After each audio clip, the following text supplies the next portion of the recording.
Today we're going to make Muddy Buddies. This is what they look like when they're all done. And these are made with Rice Chex.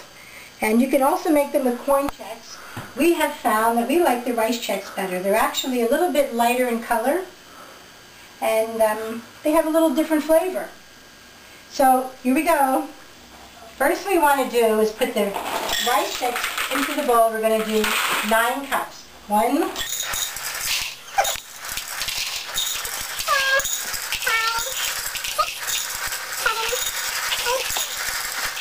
we're going to melt the chocolate. This is 1 cup of chocolate chips. And then we have a half a cup of peanut butter. And last, we have a half a stick of butter, or a 1/4 of a cup. Put that in there.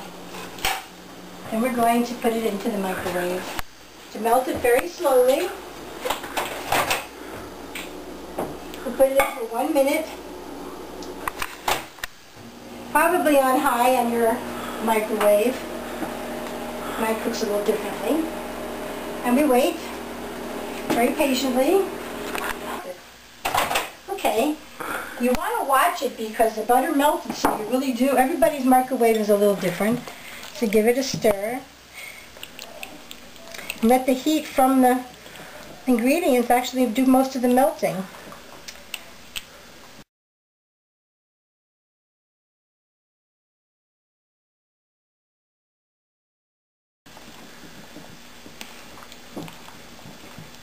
It doesn't feel real warm. The temperature is even since I've been stirring it. So put it in for another, say, 15 seconds. And just let it finish up. That's good. I'm sure that's perfect. You don't want to get it too hot because then it changes, its texture changes. Okay? Okay, now that the chocolate and the peanut butter and the butter is melted, you can add a teaspoon of vanilla. Okay. And stir that until smooth. Hopefully you won't knock over the vanilla.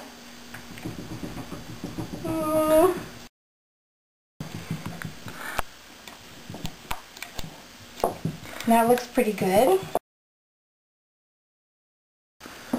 And then we're going to pour this over.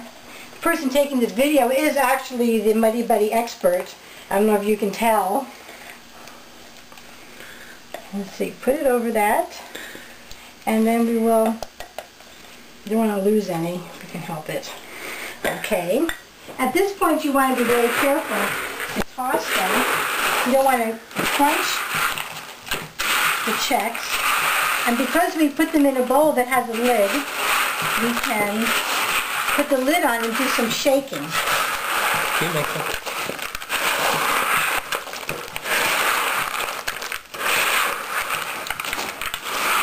Let me use my spatula to take a few of these guys off.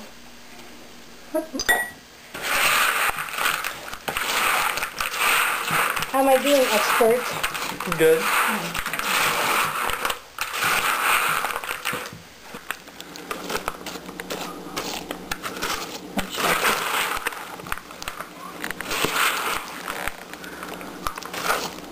After the Rice Chex are all coated, you might want to wait just a few minutes and let the chocolate cool down a little bit, because then when you put the powdered sugar on, the powdered sugar won't be absorbed right into the chocolate and it will stay whiter. It will be whiter at the end.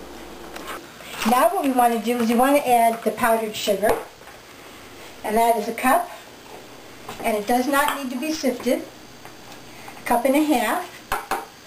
And then I'm just going to cover it and shake it. And that's why it's nice to have a bowl that has a lid. And if you don't, you can use a zippy bag and get those really large zippy bags, a couple of gallon size. They'd work really nice. And you give it a shake.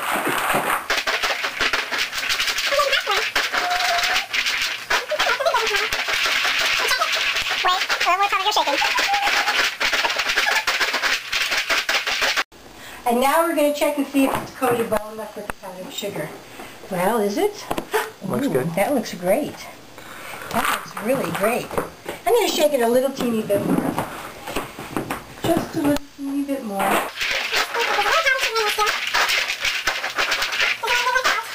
Okay.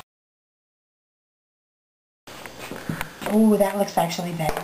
So now we are going to go into the dining room, and we're going to spread it out on a piece of parchment paper, which you probably don't have, but good to have. And we just throw them on because they have to dry a little bit.